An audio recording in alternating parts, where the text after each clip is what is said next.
देखो राशन गरीब को मिल रहा है, बड़े को मिल रहा है।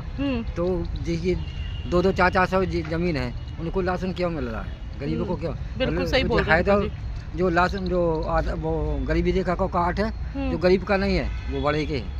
अच्छा, तो उन हाँ। लोगों को ये सारी फैसिलिटी नहीं मिल रही है। अरे हमारे खुद भाभी का है 1.5 बीघा जमीन, जो प्रधान के 10 बार पाँव पड़े, 20-15 साल हो गई भी, तो उसने कोई भी नहीं सरकार बनाया। आए, मतलब सब सरकार में अलग कोई अलग ही नहीं- काम होता है। नहीं, कोई नहीं बनवाता है, सब खाने की। अब देखना आवास आते हैं तो आवास कोई 10,000 जैसे वहाँ से कट जाते खुशी, कोई बात नहीं ले लो। अब कोई कहता है हमारा बनवा दे 20,000 देंगे, तो 20,000 वाले का बनना है, उसका नहीं बनना है। उसका जो बनना है उसका नहीं बनना है, जो 20,000 दे देगा उसी का बनना है। हाँ, तो वही ये चीज हम कहानी आपसे होती पूछ है। रहे हैं कि अगर आप बन जिसका गए तो नहीं- सबसे पहले क्या खत्म करोगे? रिश्वत खत्म करोगे, ये बोलना चाह रहे हो? ये रिश्वत खत्म, जो जिसका काम है उसका काम होना चाहिए, गरीब अच्छा, का। मतलब जो- पैसों देखकर काम नहीं होना चाहिए। पैसा जो जिसने रिश्वत दे दी उसका काम होगा, तो गरीब तो जहाँ कहता है वो तो।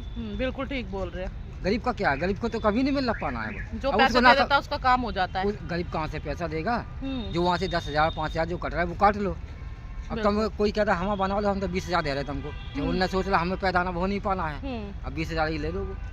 बिल्कुल। ये कहानी होती है हर गांव में, हमारी खुद हर गांव में कहानी है जी, एक में नहीं, हर गांव में कहानी है। चलो, गरीब का काम कुछ नहीं होता है, थैंक यू अंकल जी। सब खाने वाले हैं। तो अंकल का कहना ये है कि वो अगर प्रधानमंत्री बनते हैं एक दिन के, हाँ, वोटों के लिए सब काम करते हैं, अगर वो एक दिन के प्रधानमंत्री बनते हैं तो वो सबसे पहले रिश्वत खत्म करवाएंगे। उनका कहना ये है कि जो कोई 20,000 देता है, 50,000 देता है, उनका वो काम हो जाता है। बाकी अगर कोई वैसे बैठा होता है या गरीब आदमी, उसका काम नहीं होता। राशन कार्ड, ज़मीन और भी काफ़ी सारी चीज़ें हैं, उसमें वो सारी चीज़ें नहीं हो पाती है। अंकल ये बोलना चाह रहे हैं।